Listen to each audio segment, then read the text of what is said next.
welcome back to the Gamer Brothers. This is Sticky Snipes coming at you again with another video, and today guys I'm excited to talk about all the information that we were bombarded with today at the ESL Pro League Finals. We were really happy to receive so many good news for Tom Clancy's Rainbow Six Siege. Getting started with what you're seeing here today.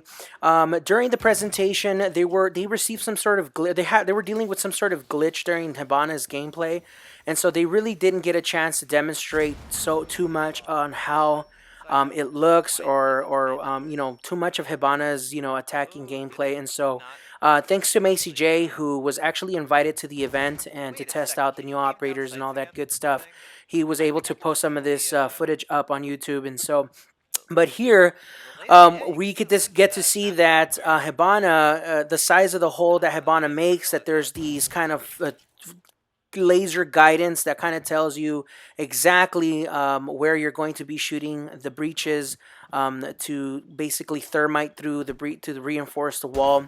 One of the things that was being debunked here, as you can see, was the fact that Bandit unfortunately will not be able to do the Bandit trick. So, which I don't know if it's a good thing or a bad thing, to be quite honest with you. I mean, I'm both sides of the spectrum. I'm actually kind of excited that Bandit is not going to be able to do the Bandit trick until I'm, of course, on the defending side, and then I'm going to be like wishing hopefully they didn't get both HIBANA and Thermite at the same time, because we're going to be screwed. But it kind of gives you that diversification as far as to you're not depending on one operator only to be able to breach reinforced walls.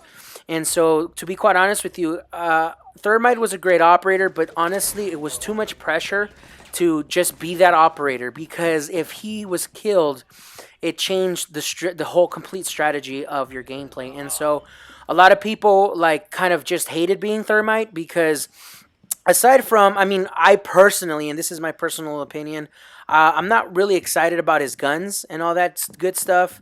But at the same time, it was just too much pressure to play this operator, knowing that if you died, the chances of you taking that round were cut down. And so you're of course, when you're in a competitive play, you have to have strategies already in place in case those scenarios were to happen.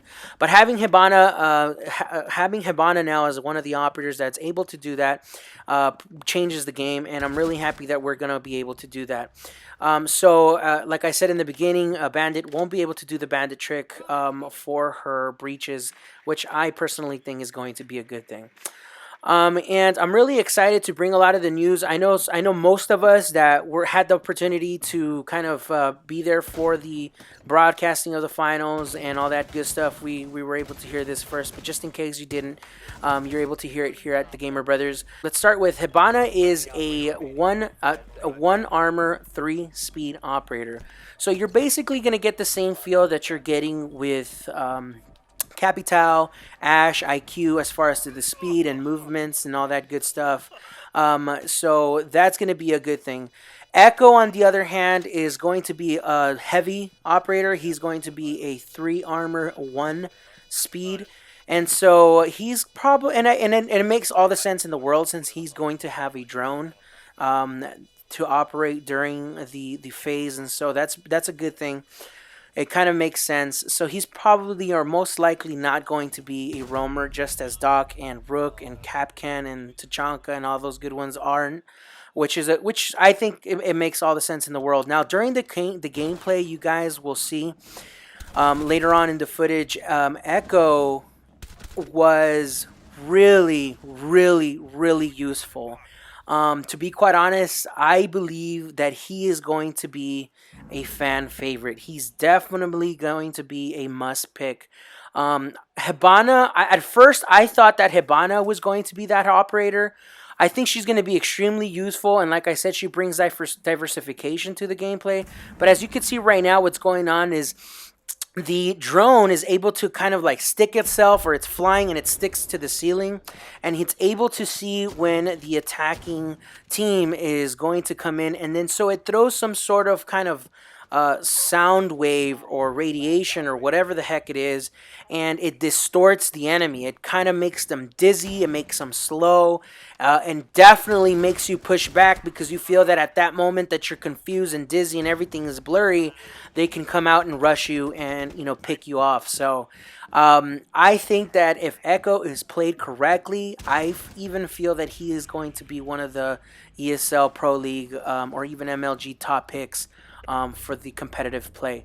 So I think it's a great thing. I think, as a matter of fact, that Echo is going to be utilized, and picked more often over Hibana. So the good news, guys, there was a lot that came into play today. You're seeing some of Echo's gameplay right now, but some of the news that we also received and some of the announcements that we received today was the fact that we are now going to receive not only like new headgear and skins for the weapons, but there's going to be some really interesting animations for when you win the round's MVP.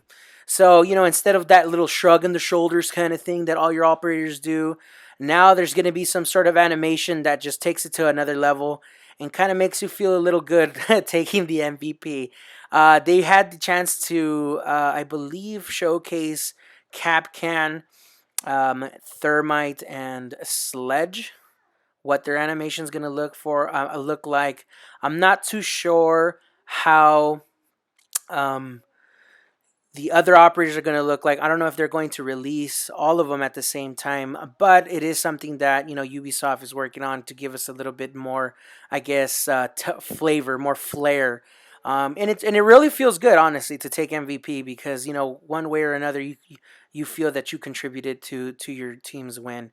And so that was a cool thing to know that they are not just making your operators wear the same thing or look the same way, especially for those of us who like to stick to those operators all the time, and you're you're just looking to different skins to spice things up a little bit. But now you're gonna be able to like look different. You'll be able to see yourself differently in replays and all that good stuff. So that's gonna be kind of cool.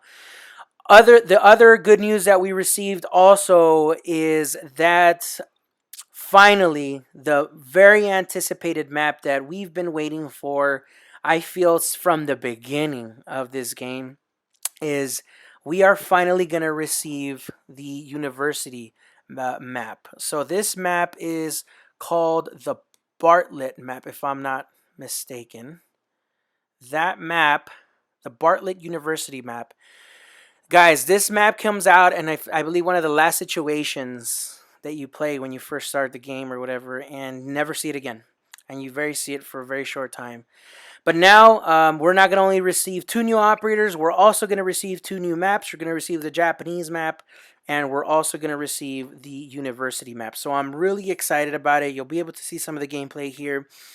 I'm not so sure if it's the footage or if it's the recording or what it was, but it did look a little dark to me. I'm not so sure if that's the way it's going to look during the gameplay.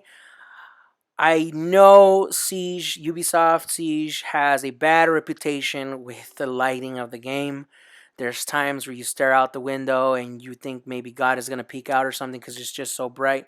So hopefully this is not another lighting issue that they're going to have in the map, and I want to hope that that is just the footage for that gameplay and it's not going to look like that. But it's going to be really cool. I'm actually more excited for the Bartlett University map than the Red Crow map. It's supposed to be huge. So this map, like Donald Trump says, huge. This map is going to contain 120 windows or something like that, according to some sources. So you know what that means. It's just going to be roamer heaven. It's going to be nice to see how it unfolds strategically. Such a huge map. For all of us, and different ways to attack and defend. And the last but not least news is the fact that they also announced that we're going to receive a whole another year of DLCs. And so I'm really excited about that. So this year is not the end. We have another year. We have a second year to look forward to.